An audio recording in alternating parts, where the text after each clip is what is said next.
ಹೇ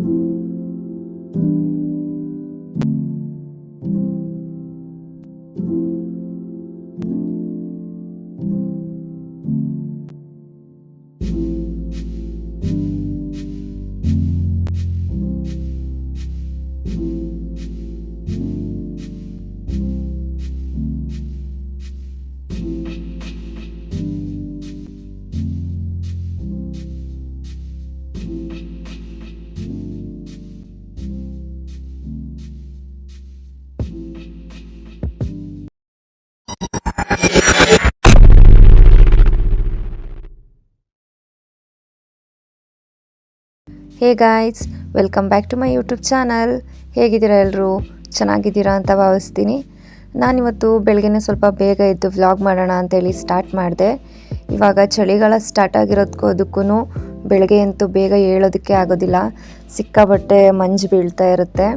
ಆದರೂ ಇವತ್ತು ಸ್ವಲ್ಪ ಬೇಗನೆ ಎದ್ದೆ, ಹಬ್ಬ ಬೇರೆ ಇದೆಯಲ್ಲ ಅದಕ್ಕೆ.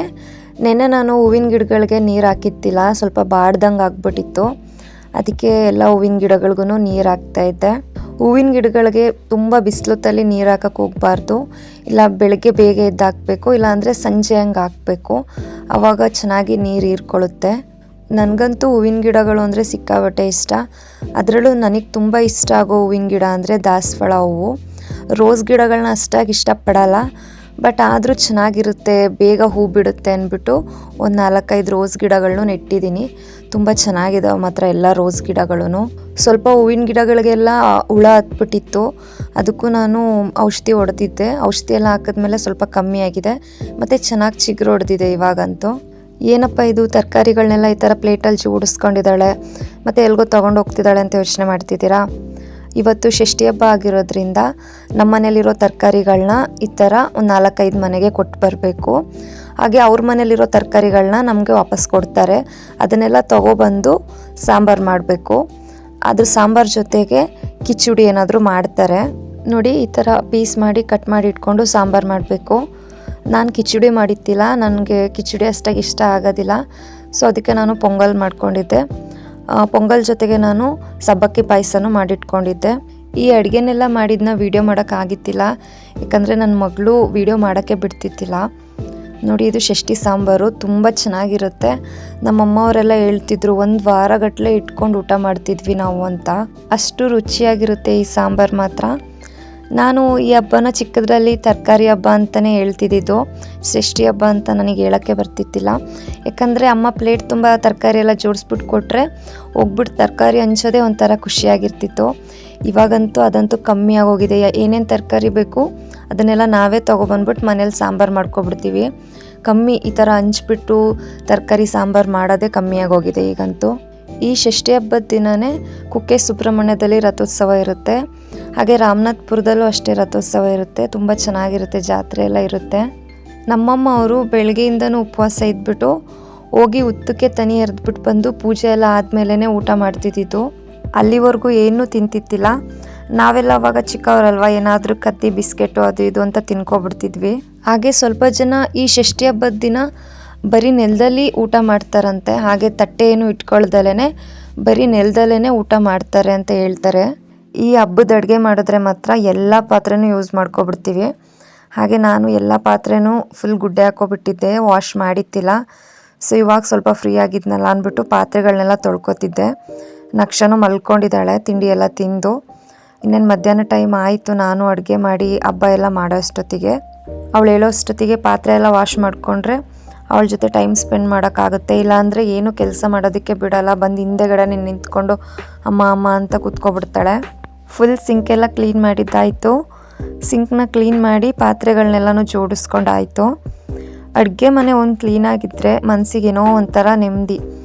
ಈ ಎಲ್ಲ ಅಡುಗೆ ಮಾಡಿ ಫುಲ್ಲು ಗಲೀಜು ಮಾಡಿ ಹಂಗೆ ಬಿಟ್ಟಿದ್ರೆ ನೋಡೋದಕ್ಕೆ ಆಗಲ್ಲ ನಮಗೇನೆ. ಸೊ ಅದಕ್ಕೋಸ್ಕರ ಬೇಗ ಕ್ಲೀನ್ ಮಾಡಿದೆ. ನೋಡಿ, ಮೇಡಮ್ ಅವರು ಅಷ್ಟೇ ಎದ್ದರು, ಅವ್ರಿಗೂ ಅಷ್ಟೇ ರಾಗಿ ಸರಿ ರೆಡಿ ಮಾಡಿ ಇಟ್ಟಿದ್ದೆ. ನಕ್ಷ ಎದ್ಬಿಡ್ತಾಳೆ ಬೇಗ. ಅವಳಿಗೆ ಬೇಗ ರಾಗಿ ಸರಿ ಮಾಡಬೇಕು ಅನ್ನೋ ಅರ್ಜೆಂಟಲ್ಲಿ ಒಂದು ದೊಡ್ಡ ಎಡ್ವರ್ಟ್ ಮಾಡ್ಕೊಬಿಟ್ಟೆ. ಗ್ಯಾಸ್ ಆನ್ ಮಾಡಿ ಲೈಟರಲ್ಲಿ ಆನ್ ಮಾಡಿದೆ, ಬಟ್ ಲೈಟರ್ನ ಅಲ್ಲೇ ಬಿಟ್ಬಿಟ್ಟಿದ್ದೀನಿ ನಾನು. ಅದ್ರದ್ದು ಫ್ರಂಟಲ್ಲಿ ಒಂಥರ ಪ್ಲಾಸ್ಟಿಕ್ ಥರ ಇದ್ದಿದ್ದು ಫುಲ್ ಜಿನ್ಗೋಗ್ಬಿಟ್ಟಿದೆ. ಇವಾಗ ಲೈಟರ್ ಆನೇ ಆಗ್ತಿಲ್ಲ, ಅದಕ್ಕೋಸ್ಕರ ಮ್ಯಾಚ್ ಬಾಕ್ಸ್ ಇಟ್ಕೊಂಡಿದ್ದೀನಿ. ಫಸ್ಟ್ ಒಂದು ಲೈಟರ್ ತಂದ್ಕೋಬೇಕು. ಯಾಕಂದರೆ ನನಗದು ಮ್ಯಾಚ್ ಬಾಕ್ಸಲ್ಲಿ ಒಂಥರ ಹೊಗೆ ಬರುತ್ತಲ್ಲ, ಅದ್ರ ಸ್ಮೆಲ್ ಕುಡಿದ್ರೆ ಆಗೋದಿಲ್ಲ.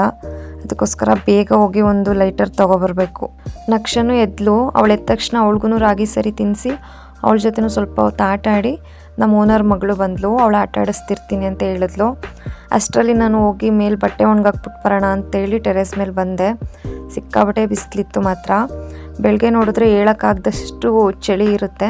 ಮಧ್ಯಾಹ್ನ ಆಗ್ತಿದ್ದಂಗೆ ಸಿಕ್ಕಾಬಟ್ಟೆ ಬಿಸಿಲು ಬಂದ್ಬಿಡುತ್ತೆ. ನಾನು ಬರೀ ನಕ್ಷಿನ ಬಟ್ಟೆಗಳನ್ನ ಮಾತ್ರ ಕೈಯಲ್ಲಿ ವಾಶ್ ಮಾಡ್ತಿದ್ದೆ. ಆದರೆ ಇವತ್ತು ನಮ್ಗಳ ಬಟ್ಟೆಗಳನ್ನೂ ಅಷ್ಟೇ ಎಲ್ಲನೂ ಕೈಯಲ್ಲೇ ವಾಶ್ ಮಾಡೋಂಗಾಯಿತು.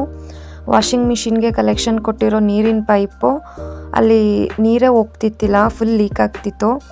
ಅದಕ್ಕೋಸ್ಕರ ಅಂತ ಎಲ್ಲ ಬಟ್ಟೆಗಳನ್ನು ಕೈಯಲ್ಲೇ ವಾಶ್ ಮಾಡಿ ಸ್ಪಿನ್ ಮಾಡೋದಕ್ಕೆ ಮಾತ್ರ ಮಿಷಿನ್ಗೆ ಹಾಕಿದ್ದೆ. ನಮ್ಮದು ಒಂದೊಂದು ಜೊತೆ ಇದ್ದರೆ ಮೇಡಮ್ ಅವ್ರದ್ದು 10 ಜೊತೆ 20 ಜೊತೆ ಇರುತ್ತೆ ಬಟ್ಟೆಗಳು. ಡೈಲಿ ಅಷ್ಟು ಜೊತೆ ಬಟ್ಟೆ ಬಿಚ್ಚಾಕ್ತಿರ್ತಾಳೆ. ನೀವೇ ನೋಡ್ತಿರ್ಬೋದು, ಇಡೀ ತಂತಿ ತುಂಬ ಬರೀ ನಕ್ಷನ್ ಬಟ್ಟೆಗಳೇ ಕಾಣಿಸ್ತಿದ್ದಾವೆ.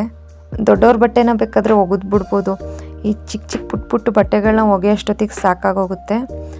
ಫೈನಲಿ ಎಲ್ಲ ಬಟ್ಟೆಗಳನ್ನೂ ಒಣಗಾಕಿ ಕ್ಲಿಪ್ನ ಹಾಕಿದ್ದೀನಿ. ಯಾಕಂದರೆ ಟೆರೆಸ್ ಮೇಲೆ ಹಾಕಿರೋದ್ರಿಂದ ಗಾಳಿಗೆ ಬೇಗ ಬಟ್ಟೆಗಳೆಲ್ಲ ಆರೋಗ್ಬಿಡ್ತವೆ. ಅದಕ್ಕೋಸ್ಕರ ಕ್ಲಿಪ್ನ ಹಾಕಿ ಇವಾಗಷ್ಟೇ ಕೆಳಗೆ ಬಂದೆ. ಬೆಳಗ್ಗೆ ಅಷ್ಟೇ ನೀರು ಹಾಕಿದ್ರು ಫುಲ್ಲು ಹೂವಿನ ಗಿಡಗಳೆಲ್ಲ ಒಣಗ್ದಂಗೆ ಆಗ್ಬಿಡ್ತವೆ. ಯಾಕಂದರೆ ಅಷ್ಟು ಬಿಸಿಲು ಹೊಡಿತಿತ್ತು. ಇವತ್ತಿನ ಈ ವ್ಲಾಗ್ನ ಇಲ್ಲಿಗೆ ಎಂಡ್ ಮಾಡ್ತಿದ್ದೀನಿ. ಈ ವ್ಲಾಗ್ ಇಷ್ಟ ಆದರೆ ಪ್ಲೀಸ್ ಒಂದು ಲೈಕ್ ಮಾಡಿ. ಹಾಗೆ ನಮ್ಮ ಚಾನಲ್ನ ಇನ್ನೂ ಯಾರೆಲ್ಲ ಸಬ್ಸ್ಕ್ರೈಬ್ ಮಾಡಿಲ್ವೋ ಪ್ಲೀಸ್ ಹೋಗಿ ಸಬ್ಸ್ಕ್ರೈಬ್ ಮಾಡ್ಕೊಳ್ಳಿ. ಇದೇ ಥರ ಒಳ್ಳೊಳ್ಳೆ ವೀಡಿಯೋಸ್ನ ಅಪ್ಲೋಡ್ ಮಾಡ್ತಿರ್ತೀನಿ. ಪ್ಲೀಸ್ ನಮ್ಮ ಚಾನಲ್ಗೂ ಸಪೋರ್ಟ್ ಮಾಡಿ. ಹಾಗೆ ನಿಮ್ಮ ಫ್ಯಾಮಿಲಿ ಫ್ರೆಂಡ್ಸ್ಗೂ ಶೇರ್ ಮಾಡಿ. Thank you.